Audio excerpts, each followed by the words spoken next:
साथियों, जय Hind. Washington post की 13 दिसंबर की ये खबर है। Hackers planted evidence on computer of gelled Indian priest, report says.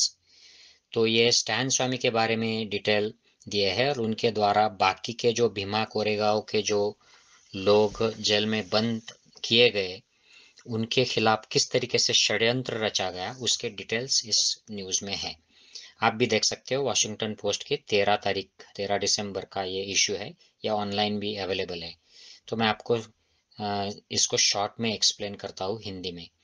तो ये शुरू होता है कि 84 ईयर स्टैन स्वामी को जेल में डाल दिया गया। वो महीनों तक अपने निर्दोषी होने की गुहार लगाते रहे कोर्ट से, अपने खुद के स्वास्थ्य के लिए ट्रीटमेंट मिल जाए इसके लिए रिक्वेस्ट करते रहे, लेकिन इंडियन अथॉरिटीज़ ने उनको बेल नहीं दी और वो इसी के चलते जेल में बहुत ज़्यादा बीमार हो गए और फिर अस्पताल में वो मर गए। और मर गए तब भी उनको टेररिज्म के चार्जेस थे, लेकिन अब जो बात सामने आई है आर्सेनल कंसल्टेंसी की, उससे ये साबित हो जाता है कि वो टेररिस्ट नहीं थे, उनके खिलाफ एक षड्यंत्र रचा गया था। तो ये इसके डिटेल्स उसमें दिए हैं कि इलेक्ट्रॉनिक कॉपी उनके कंप्यूटर की जो आर्सेनल कंसल्टिंग एजेंसी है, जो फोरेंसिक फर्म है मैसाचुसेट्स अमेरिका में, उन्होंने ये कंफर्म किया है कि स्टैन स्वामी के कंप्यूटर में हैकर ने एक स्पाईवेयर इन्फिल्ट्रेट किया और उनके अगेंस्ट एविडेंस उनके कंप्यूटर में प्लांट किए। और जैसे ये एविडेंस पूरे हो गए सबके कंप्यूटर्स में, उनके कंप्यूटर से दूसरों के कंप्यूटर में भी भेजे गए ईमेल द्वारा, एक सीक्रेट फाइल्स द्वारा। तो ये सबके जैसे प्लांट हो गए, तो फिर उनको भीमा कोरेगांव के मामले में सबको फिर अरेस्ट कर लिया गया और उनके ऊपर चार्जेस लगा दिए कि ये नरेंद्र मोदी की गवर्नमेंट को उल्ट पलट देना चाहते थे और मोदी को मार देना चाहते थे।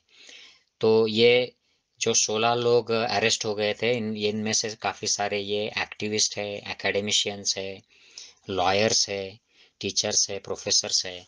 तो इनको माओइस्ट के साथ जुड़े हैं और माओइस्ट के साथ ये षड्यंत्र रच रहे थे, इस तरीके के आरोप इन पर हो गए।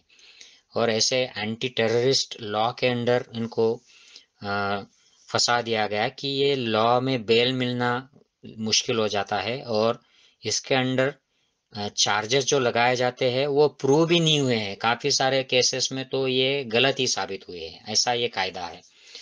तो 2021 में भी दो लोगों के कंप्यूटर में ऐसे ही हैकर्स के एविडेंस मिलने की न्यूज़ वॉशिंगटन पोस्ट में दी गई थी और इसमें मालवेयर उनके कंप्यूटर में घुसा दिया गया था, इस तरीके की न्यूज़ वॉशिंगटन पोस्ट ने दी थी। इसी के साथ पेगासस जो मालवेयर है, जो राहुल गांधी सहित काफ़ी सारे नेता और ऑफिसर्स, बीजेपी के कुछ मंत्रियों के कंप्यूटर्स में, मोबाइल्स में घुसाया गया था पेगासस, और जिससे गवर्नमेंट, मोदी गवर्नमेंट की काफ़ी नाचक्की हो गई थी। वो सुप्रीम कोर्ट में मैटर पेंडिंग है और वहाँ पर भी वो कुछ इन्फॉर्मेशन देने से गवर्नमेंट मना कर रही थी। तो ये भी इन भीमा कोरेगांव के जो 16 लोगों को जेल भेजा गया है, इनके खिलाफ यूज किया गया था साथियों। उनका सर्वेलेंस इसके जरिए चल रहा था। ये पेगासस जो है इजरायली फर्म का है। गवर्नमेंट ऑफ इंडिया ने ये चार्ज जो था ये डिनाई भी नहीं किया था, एक्सेप्ट भी नहीं किया था। ये अभी तक सुप्रीम कोर्ट में पेंडिंग है। और इस सिलसिले में इंडियन पुलिस, जो पूना की पुलिस है, इसका नाम भी आया था। ये वायर्ड जो है हमारी इंडिया की एक न्यूज़ एजेंसी, इसमें ये छप कर आया था, बड़ा आर्टिकल, इसमें मैंने इस पर वीडियो भी बनाया था उस वक्त। तो अब जो नई फाइंडिंग्स आई है, इससे ये पता चल जाता है कि मोदी गवर्नमेंट ये जो ह्यूमन राइट के जो है, ह्यूमन राइट इनके, इन एक्टिविस्ट के, एकेडमिशियंस के, जिनको जेल में बंद कर दिया गया है, इनके साथ खिलवाड़ कर रही है। इनका कोई दोष नहीं है। स्वामी जो थे, स्टैन स्वामी, ये भारत के सेंट्रल इंडिया के आदिवासी युवाओं की हक की लड़ाई लड़ते थे, इसलिए वो सरकार को पसंद नहीं थे, उनको इसीलिए फंसा दिया गया, ऐसा इस रिपोर्ट में कहा है, इस न्यूज़ में कहा है। और अब की जो रिपोर्ट आई है आर्सेनल की, ये इसमें पता चलता है कि एक्सटेंसिव मालवेयर कैंपेन लगभग 5 साल तक चला।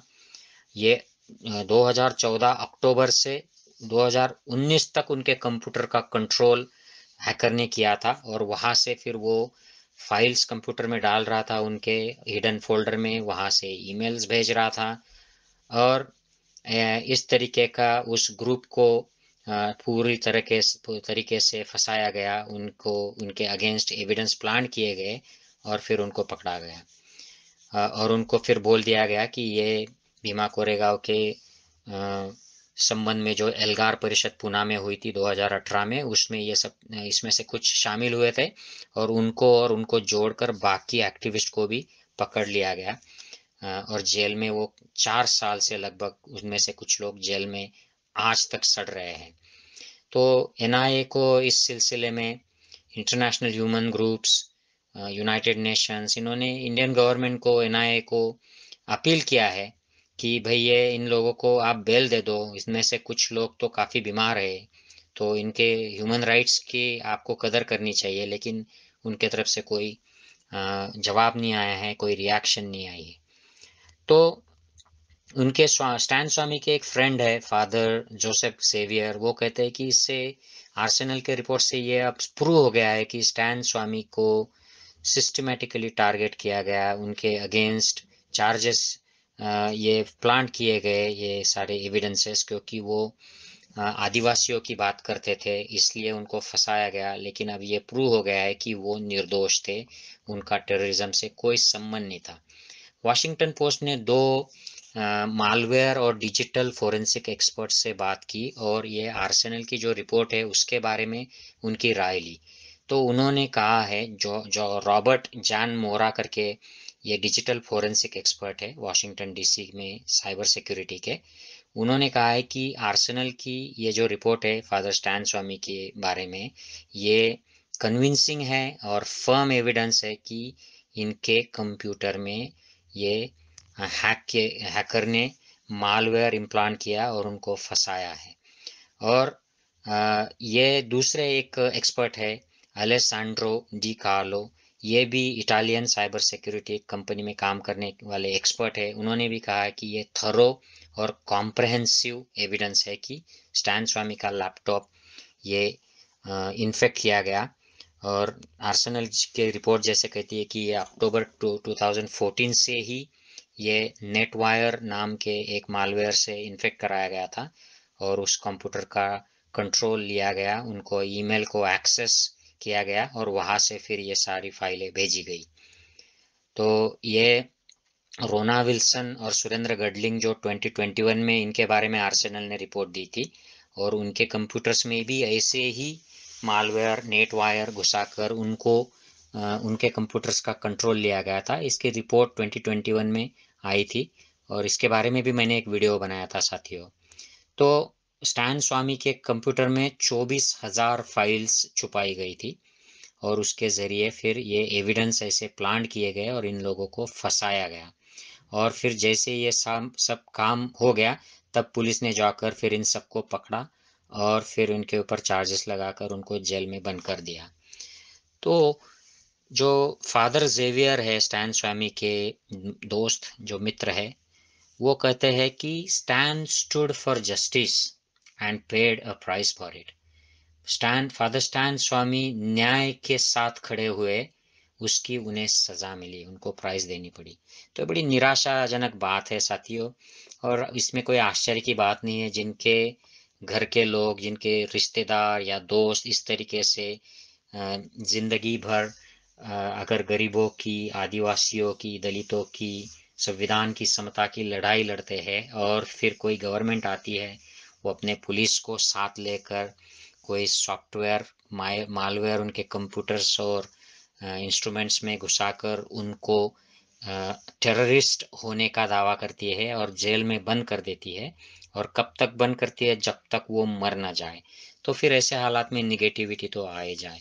हम आशा करते हैं कि इस रिपोर्ट के साथ अपनी जो गवर्नमेंट है, जो नेशनल इन्वेस्टिगेशन एजेंसी है, और ख़ास करके हमारा जो न्यायालय है, वो सही तरीके से और जल्दी से न्याय करेगा, और जो निर्दोष है वो लोग बाहर आएंगे, ऐसी हम आशा करते हैं।